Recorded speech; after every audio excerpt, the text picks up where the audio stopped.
지난 시간에 그 유명한 포도나무 비유가 들어있는 요한복음 15장 조심하시라고 했습니다. 1차적으로 구약에서의 포도나무는 이스라엘이고 이제 신약에 와서는 예수 그리스도가 내가 참 포도나무라. 신약과 구약에 있어서의 비유의 배경과 그다음에 그 비유가 어떻게 신약적으로 적용되는지 그 문제에 대해서 살펴봤고, 영적으로는 정말 주님께 밀착해서 친밀한 교제만이 풍성한 열매를 맺을 수 있다.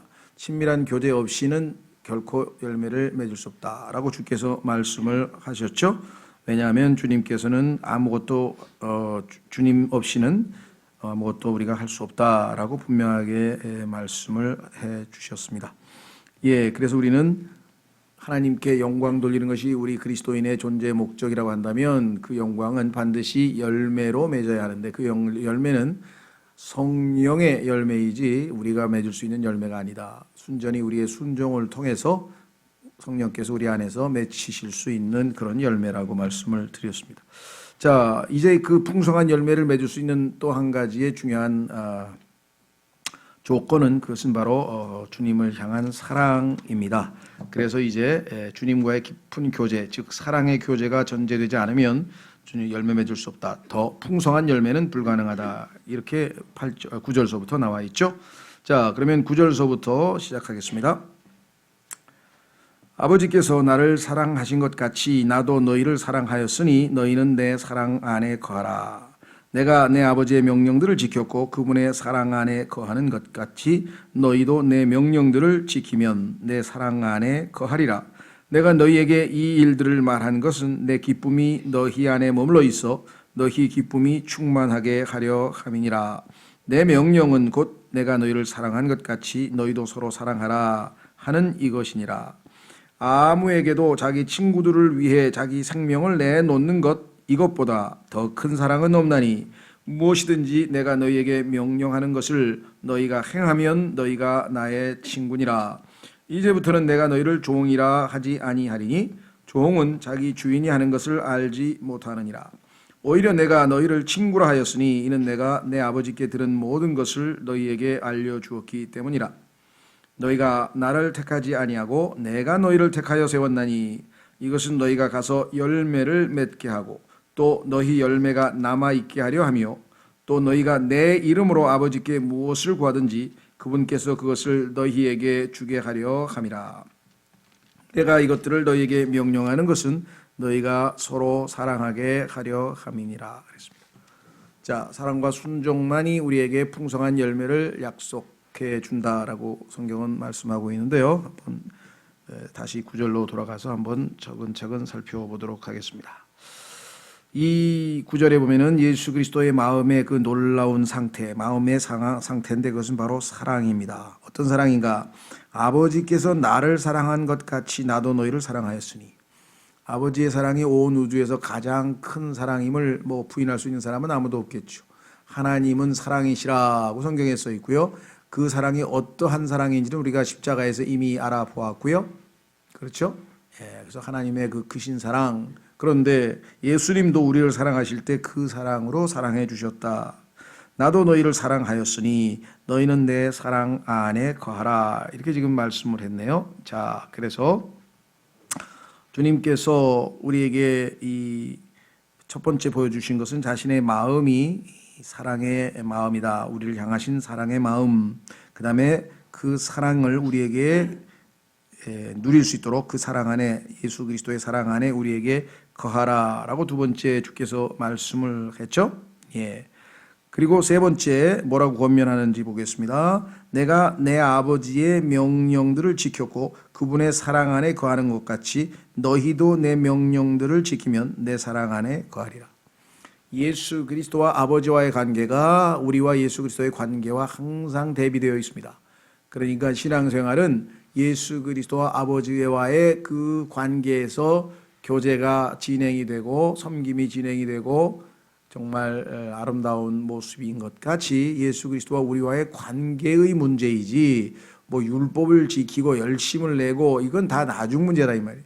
율법을 지키거나 열심을 내거나 우리가 정말 뜨겁게 막 하는 것 자체가 다 문제가 있다는 게 아니라 그 모든 것은 자연스럽게 주님과의 우리와의 뜨거운 교제의 결과로서 만들어져야지 인위적으로 불을 피우면 안 되겠죠. 여러분 잘 아시는 것처럼 나답과 엘리후가 분명히 예수 그리스도를 통해서만, 즉 제단에서만 불을 가져와서 향을 태울 수 있는데 제단이 아닌 다른 불을, 그래서 이상한 불이라 그랬죠. strange fire라 돼. 이상한 불을 가져다가 하나님 앞에 이 향을 피우는 바람에 하나님께서 진노하셔서 그들이 벌받는, 형벌을 받는 어처구니 없는 일이 벌어진 것을 우리에게 누차 말씀을 하고 계신다. 그래서 항상 그리스도에는 주님과의 나와의 관계에서 어긋나는 것은 없는가? 우리가 합당치 않으면 당연히 자백을 하는 것이고, 그렇죠? 주님께서 싫어하는 그 무엇이 나에게 있다면 그것을 다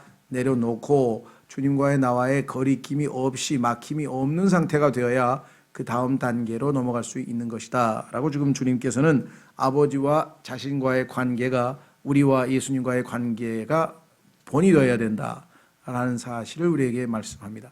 아버지와 예수님과의 관계는 정말로 사랑의 관계가 됐든 섬김의 관계가 됐든 존경의 관계가 됐든 간에 가장 투명하고 가장 아주 순전한, 순수한 그런 관계였죠. 자, 다시 돌아옵니다. 그래서 예수님께서는 본을 보이셨어요. 어떻게 보이셨냐? 사랑하신 것, 명령들을 지켰다 그랬고요. 그 다음에 그분의 사랑 안에 거하는 것, 가치라고, 이 가치라고 하는 말이 바로 본을 보이셨다는 것이죠. 우리에게도 너희도 내 명령들을 지키면 내 사랑 안에 거하리라. 자, 예수 그리스도의 사랑을 꾸준히 지속적으로 맛볼 수 있는 것은 하나님 아버지의 계명들을, 명령들을 지키는 것이죠. 내 주 하나님을 내 마음과 혼과 생각과 힘을 다하여 사랑하라. 그리고 내 이웃을 내 자신과 같이 사랑하라 라고 하는 이 하나님의 명령이 우리 삶에서 실천되지 않는다면 우리는 예수 그리스도의 사랑 안에 거할 수 없다. 이렇게 성경에 말씀을 했습니다.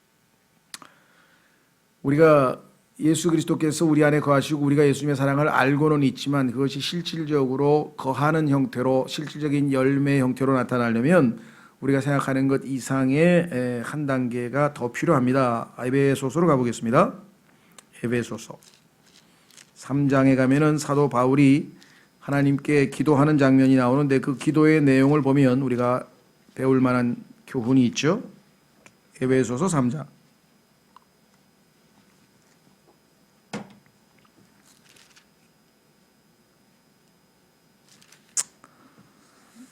자, 14절서부터 사도 바울의 두 번째 기도인데요. 1장에 한번 기도가 나오고 3장에 한번 기도가 나오는데 이와 같은 기도를 했습니다. 이런 까닭에 내가 우리 주 예수 그리스도의 아버지 곧 하늘과 땅에 있는 온 가족에게 이름을 주신 분께 무릎을 꿇고 비노니 그분께서 자신의 영광의 풍성함에 따라 자신의 영을 통해 속사람이 능력으로 강건하게 됨을 너희에게 허락하시며 믿음을 통해 그리스도께서 너희 마음속에 거하게 하시고. 자, 그리스도께서 우리 마음에 거하고 있다는 것은 어떤 뜻입니까? 분명히 그리스도께서는 우리 안에 내주하고 계신데도 불구하고 다시 한번 믿음을 통해 너희 마음 안에 거하라고 하는 것은 단순히 구원받는 순간에 예수 그리스도께서 성령으로 우리 안에 들어와 계신 것에 대한 얘기가 아니라 믿음으로 그분의, 그렇죠? 그분께서 우리의 마음에, 자, 마음으로 믿는 거하고 머리로 긍정적으로 수긍하는 거하고의 차이점처럼 신앙생활에서도 마음에 그리스도께서 믿음으로 거하지 아니한다면 실질적인 믿음 생활이 아니다. 이렇게 말씀을 했습니다. 사랑도 마찬가지. 다시 돌아옵니다. 요한복음 15장 주님 하나님 아버지의 명령을 지킬 때 그것이 바로 예수님의 사랑 안에 거하는 조건이다. 11절로 가겠습니다. 11절. 그분께서 이렇게 말씀하셨네요. 내가 너희에게 이 일들을 말하는 것은 포도나무에 대한 비유서부터 시작해서 무엇이 진정한 신앙생활인지, 참 열매 맺는 방법은 무엇인지, 어떻게 해야 진정한 열매가 맺히는지 등등 참으로 친밀한 관계에 있는 사적인 제자들에게, 그렇죠? 공적인 사역은 마무리 짓고 이제 제자들에게 은밀하게 마지막 당부의 말씀을 할 때 왜 이런 말씀을 하셨는가 그 이유를 말씀하고 계시네요. 제자들에게 특별한 시간을 내서 13장에서 본을 보이시고 14장, 15장에서 계속해서 설교하고 계신데요. 특별히 15장, 16장은 예수님께서 가장 제자들에게 하시고 싶은 이야기들을 하고 계신 중입니다. 걸음은 지금 현재 십자가를 향해서 골고다로 향해서 지금 걸어가시는 도중입니다. 제자들에게 하신 말씀 중에 내가 너희에게 이 일들을 말한 이유는 뭐냐? 내 기쁨이 너희 안에 머물러 있어 너희 기쁨이 충만하게 하려 함이니라. 주님께서 자신이 누리는 아버지와의 관계에서 누리는 그 엄청난 기쁨을 우리도 누릴 수 있도록 하기 위해서 이것을 다 말하여 준다 그랬습니다. 여건이 어려워서 힘든 조건에서 신앙생활하는 것과 기쁨을 누리는 것과는 별개입니다. 힘든 건 힘든 거예요. 그러나 그 가운데서도 얼마든지 기쁨을 누릴 수가 있는 것이 그리스도인의 삶이죠. 그래서 환난 중에도 기뻐한다라고 로마서 5장에 나와 있죠.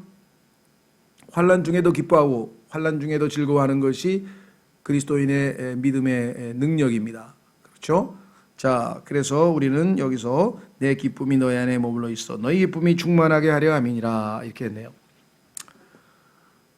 미국의 그 감리교 출신의 목사시지만 아주 킹제임 성경을 믿는 훌륭한 목사들 중에 밥 존스라는 분이 계세요. 밥 존스는 그분의 아버지는 시니어라 그러고 그 밑에 아들은 주니어라고 합니다.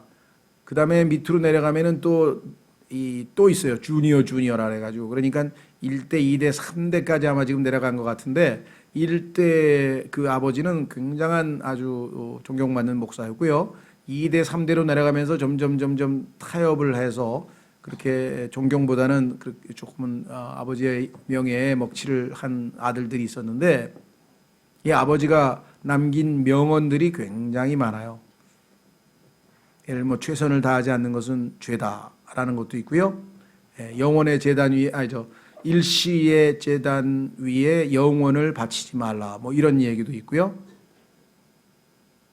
구원 없는 교육은 뭐라 그러나요? Education without salvation is 구원 없는 교육은 뭐라고 얘기를 했는데 제가 잊어버렸네. 뭐 이런 다양한 멋진 말들을 했는데 이분이 이렇게 행복에 대해서 얘기를 했네요. 한번 들어보십시오. 행복이란 당신이 찾는다고 발견되는 것이 아니다. 행복이란 당신의 삶을 위해 하나님께서 목적하신 돌에 채여 넘어지는 순간 눈앞에 나타나는 것이다. 넘어져서 하나님께서 준비하신 행복을 발견하게 될 때까지는 엄한 곳을 쳐다보고 다닌다 이거래 인간이. 특히 그리스도인이 봐야 할 것을 못 보고. 그래서 하나님께서 돌에 채여 넘어지게 만드시는 거예요. 그게 사실은 행복을 찾는 비결이야. 이거는 영적으로 깊이 체험하지 않고서는 함부로 할 수 없는 이야기입니다. 피터 락크만 박사 같은 분도 이렇게 얘기를 했네요. 특별히 행복한 게 아닌데도 왠지 모르게 마음에서 떠나지 않는 기쁨. 다른 사람은 알 수 없지만 주님께서 늘 함께 하시는 데서 오는 그 은은한 기쁨. 이것이 그리스도인의 기쁨이란 것이다. 또 하늘에 있는 고향집을 생각할 때마다 마음속 깊은 데서 배어나오는 기쁨, 영원한 생명과 새 예루살렘을 떠올릴 때마다 마음 전체를 감싸오는 그 영원한 기쁨, 이것이 바로 그리스도인 안에 머물러 있는 영원한 주님의 기쁨인 것이다. 이것은 세상 여건이나 자신의 외형적으로 처해 있는 상황과는 아무런 상관이 없다. 그래서 베드로처럼 물 위를 걸어가는 것이 신앙생활입니다. 여건이 아니라 그 여건 위로, 조건 위로 삶의 모든 환경을 뛰어넘는 초월적인 것이 신앙생활이죠. 가능한 것은 베드로가 주님의 말씀에 순종해서 나아갔고 눈은 예수 그리스도를 쳐다보고 있었고 중간에 예수님에게서 눈을 떼고 주변에 몰려오는 파도를 바라보는 순간 물에 빠졌죠.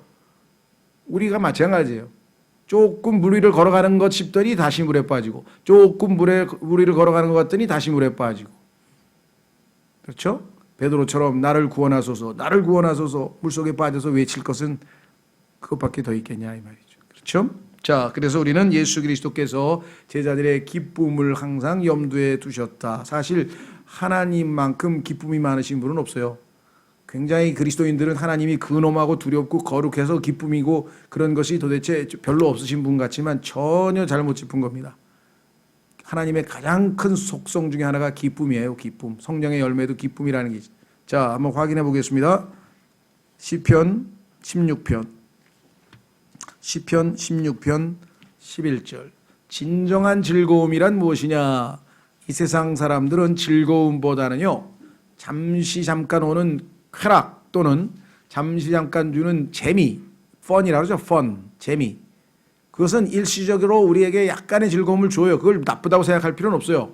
이 땅에 사는 가운데 가끔 가다가 뭐 코미디 같은 것이 우리에게 일시적으로 릴렉스하고 스트레스 풀고 뭐 나쁜 건 아니에요. 그러나 그것이 진정한 기쁨이냐? 그건 당연히 아니겠죠. 시편 16편 11절, 시편 16편 11절. 주께서 생명의 행로를 내게 보이시리니 주 앞에는 충만한 기쁨이 있고 주의 오른쪽에는 영원토록 즐거움이 있나이다. 충만한 기쁨과 영원한 즐거움을 맛보려면 주님 앞에 가서 앉아 있어야 돼. 주님 앞에 가서 앉아 있어. 무릎 꿇고 있는 게 최고라 이 말이죠. 자, 다시 돌아옵니다. 12절로 가겠습니다. 12절. 내 명령은 곧 내가 너희를 사랑한 것 같이 너희도 서로 사랑하라 하는 이것이니라. 그럴 때 우리가 저 사람들 예수님 제자 맞네, 크리스찬 맞네, Christ like people, 예수님하고 비슷한 사람들 맞네, 이런 평가를 받을 수 있다 그랬죠.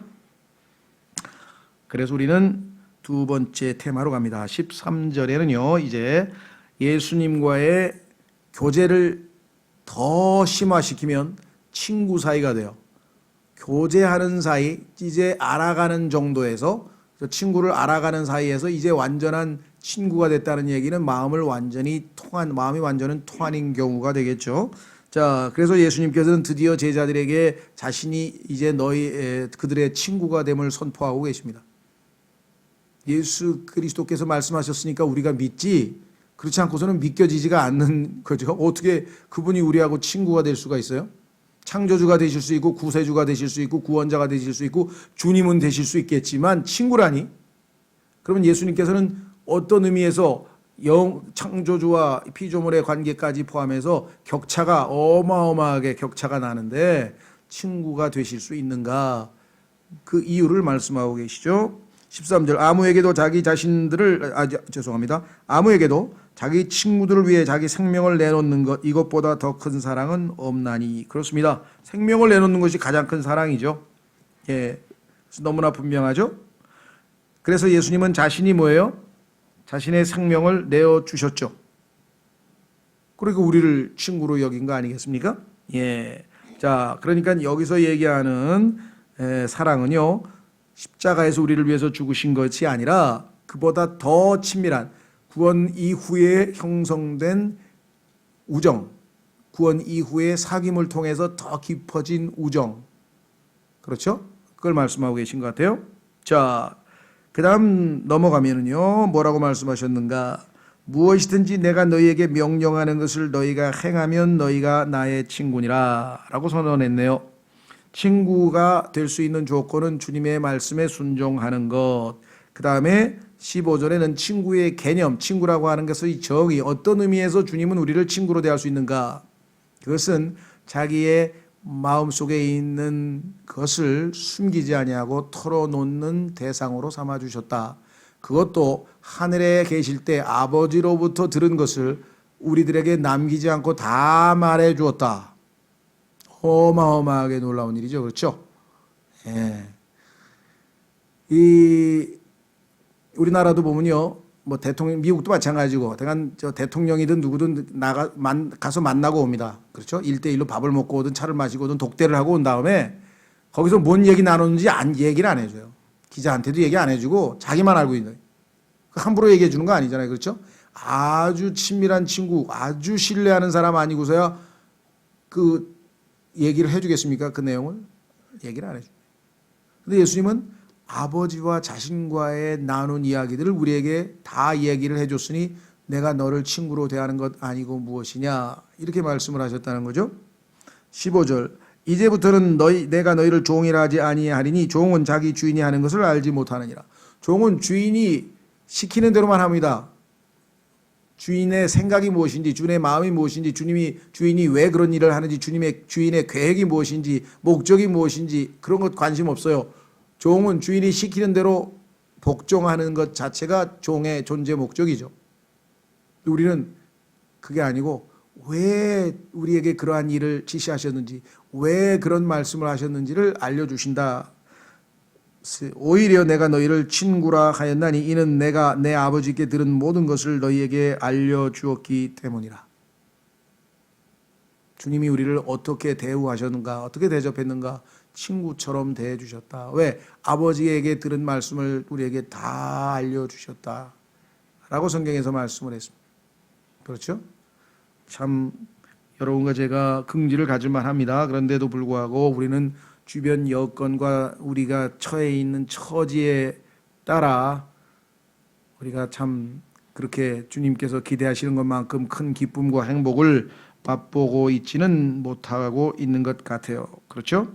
자, 이제 드디어 이제 16절로 넘어가겠습니다. 너희가 나를 택하지 아니하고 내가 너희를 택하여 세웠나니 이것은 너희가 가서 열매를 맺게 하고 또 너희 열매가 남아있게 하려 함이요. 우리를 택하신 바 그 목적이 무엇인지를 말씀하고 있네요. 그렇죠. 이 택함의 교리는 이 잘못된 칼빈주의 때문에 많은 문제가 생겼습니다. 택하신 건 맞아요. 그러나 성경에서 말씀하시는 택함이라고 하는 것은 예수 그리스도가 하나님의 택함 받은 분이에요. 그래서 예수님을 믿으면 예수님 안에 우리가 들어가기 때문에, 예수 그리스도의 몸 안에 거하기 때문에 우리도 자동적으로 하나님의 택함 받은 자가 되는 것이지, 우리 한 사람 한 사람을 일일이 택하고 이렇게 착각하시는 분이 계신데 그렇진 않죠. 성경에 따르면 예수님이 바로 나의 택함 자라고 하나님께서 말씀하고 계시죠. 확인해 보겠습니다. 이사야서 40장. 이사야서 40장.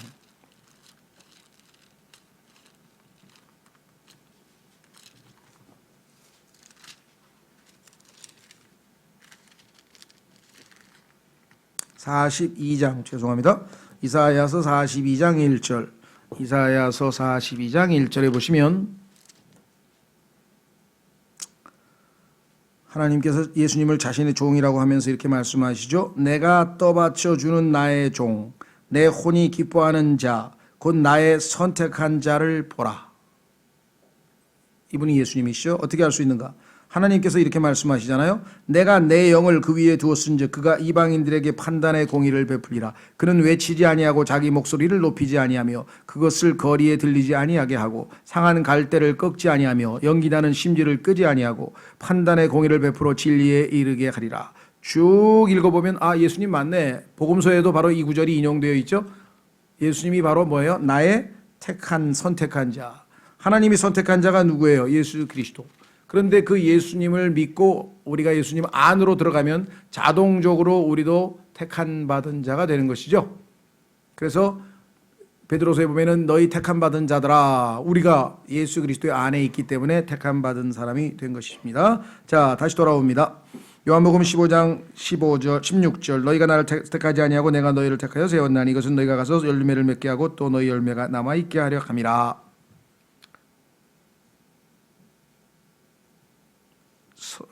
이니셔티브를 하나님 주님께서 먼저 취하셨다라고 하는 것이고요. 의도는 뭐냐? 택하신 이유는 열매를 맺게 하고 항상 머물러 있다게 없어지지 않냐고 계속해서 남아 있게 하려는 것이, 열매가 남아 있게 하려는 것이 뜻이다. 하나님 뜻이다. 예수님의 목적이다. 또 너희가 내 이름으로 아버지께 구하든지 무엇을 구하든지 그분께서 그것을 너희에게 주려 함이라. 자, 그러니까 우리가 이제 세 가지 택한 받은 것, 주님이 먼저 택하셨다. 목적은 열매를 맺어 남게 하려 함이라. 세 번째는 이제는 너희를 아버지와의 기도할 수 있는 특권으로 초청하노라. 언제든지 내 이름으로, 여기 나와요. 내 이름으로. 예수 그리스도의 이름으로 하는 기도라면 하나님께서 응답하시겠다. 이거 조심하십시오. 자기 하고 싶은 얘기 다 해놓고 끝에다가 예수님의 이름으로 기도합니다. 그거는 예수님의 이름하고는 별개 문제죠. 예수님의 이름이라고 하는 것은 하나님의 뜻대로 하고 같은 말이에요. 왜냐하면 그분은 항상 하나님의 뜻대로 사신 분이기 때문에 예수님께서 그분의 이름으로 기도하라고 했을 때에는 당연히 우리의 기도가 하나님의 뜻에 합당한 기도가 되어야 된다는 전제 조건이 있는 것이죠. 그것을 그냥 앵무새처럼 자기가 원하는 것 리스트 쫙 작성해서 in Jesus name 딱 그렇게 하면 뭐 무조건 다 들어주는 것처럼 은사주의자들 특히 문맥에 상관없이 아무데나 갖다 붙이는데요. 조심하셔야죠. 자, 그래서 우리는 이제 마지막 17절로 갑니다. 내가 이것들을 너희에게 명령하는 것은 너희가 서로 사랑하게 하려 함이니라. 자, 얼마나 예수 그리스도께서 제자들에게 하시고 싶은 말씀을 간직하셨다가 하셨는데 그것은 바로 다름 아닌 무엇이었습니까? 너희가 많은 열매를 맺으면 내 아버지께서 영광을 받으신다. 너희는 내 아버지의 영광을 위해서 택함 받은 자들이냐? 그렇다면 그 영광스럽게 하기 위해서 아버지를 열매를 맺으려면 너희는 정결해야 된다. 그래서 내가 고난을 통해서 너희에게 가지치기를 하고 말씀의 물로 씻어주고, 그렇죠? 그래서 너희를 정결케 하고 너와 나와 밀접하게, 내가 너희 안에, 아버지가 내 안에, 내가 너희 안에, 너희가 내 안에, 또 내 말이 너희 안에 거하면, 이렇게 말씀하셨어요. 그래서 친밀한 상호 연합 또는 교제에 대한 얘기를 했고, 궁극적으로 가서는 더 친밀한 관계, 즉 친구로서의 관계까지 말씀을 하셨고요.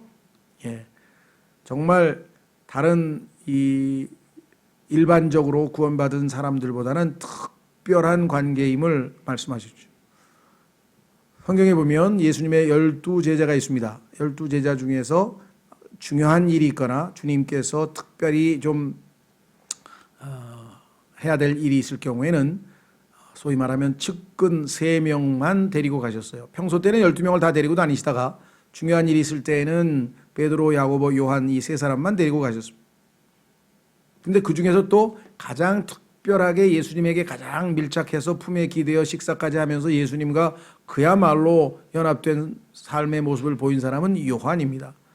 사랑받는 자라는 이름이 요한이라는 의미인데, 그래서 요한복음에서는 자신의 이름을 밝히지 아니하고 예수께서 사랑하시던 자가 말하노라, 이렇게 해서 자기 자신을 소개하고 있다. 얼마나 예수님의 사랑을 뼈저리게 체험했으면 자신의 이름도 물론 요한이지만 자기 자신을 칭할 때 나 요한은 이렇게 안 하고 예수께서 사랑하시던 자가 말하기를 이렇게 표현했다. 자, 그래서 우리는 이제 다음 시간에 18절서부터 27절까지 살펴보는데, 이때는 예수 그리스도의 제자들과, 즉 추종자들과 그들의 원수들, 그들이 어떠한 원수들로부터, 대적들로부터 어려움을 겪게 될 것인지도 미리 말씀해 주신 것이 18절서부터 27절까지입니다. 자, 그러고 나면 예수 그리스도께서는 이제 두 번째로 성령님에 대해서 말씀합니다. 그러니까 지금까지는 예수님께서 자기 자신에 대해서, 아들에 대해서 알려주셨어요, 제자들에게.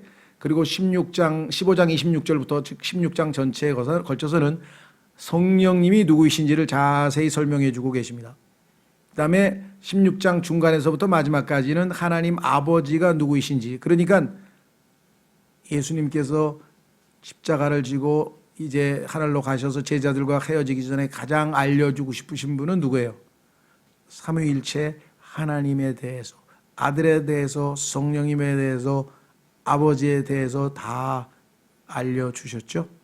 그리고 17장에서는 이제 제자들과의 대화가 아니라 그들을 앞에 두고 아버지와 아들과는 어떤 관계인지를 보여주는데, 그것을 17장 전체에서 큰 소리로 제자들이 들을 수 있는 기도로 자신과 아버지와의 관계가 어떤 것인지를 일부러 큰 소리로 기도를 해서 알아듣도록 하셨어요. 그래서 이 지구상에서 앞으로도 영원토록 이 우주에서 가장 심오한 내용이 바로 요한복음 17장 속에 들어가 있습니다. 읽어보면 평범한 내용 같아요. 그런데 그것이 과연 평범한지, 하나님 아버지께 아들이 이 땅에 오신 바 목적을 다 완수했고 이제 하나님을 영화롭게 할 테니 이제 나를 영화롭게 해달라, 이제 곧 만나게 될 아버지에게 마지막으로 이 땅에서의 삶을 마무리하면서 했던 그 기도문이 요한복음 17장입니다. 그러니까 요한복음 16장, 15, 16, 17장은 아들에 대해서, 성령님에 대해서, 아버지에 대해서 그리고 아버지와 아들과의 깊은 기도 내용, 대화 내용 얼마나 이 풍성한 내용이 들어 있습니까? 그렇죠? 여러분 생각에는 그 시시해요. 그게 중요한 게 아니고요. 그 세대적 진리를 보면 그냥 막 정말로 내 가서 그냥 그냥 뭐가 나타나고 여러분들 아마 그런데 호기심이 더 계실지 모르지만 예수 그리스도께서는 성경은 나에 대하여 증언하신 것이라. 아무리 여러분이 좋은 정보, 자세한 정보, 정확한 정보, 세대적 진리 쫙쫙 능통하더라도요. 성경을 이리 꿰고 저리 꿰고 능통해도요. 아버지와 아들과 성령님에 대해서 잘 모르면 다 피상적인 지식에 불과한 것뿐이에요. 깊은 주님과의 체험에 들어가려면 아버지와 아들과 성령에 대해서 더 알고 더 친숙해지고 더 사귀어야 되고 그렇죠. 예. 자, 그래서 정말로 성경에서 가장 심장부에 들어있는 부분이 우리가 바로 보고 있는 주입니다. 다음 시간에 우리 18절에서부터 27절 살펴보도록 하겠습니다. 오늘 이 시간에 여러분과 제가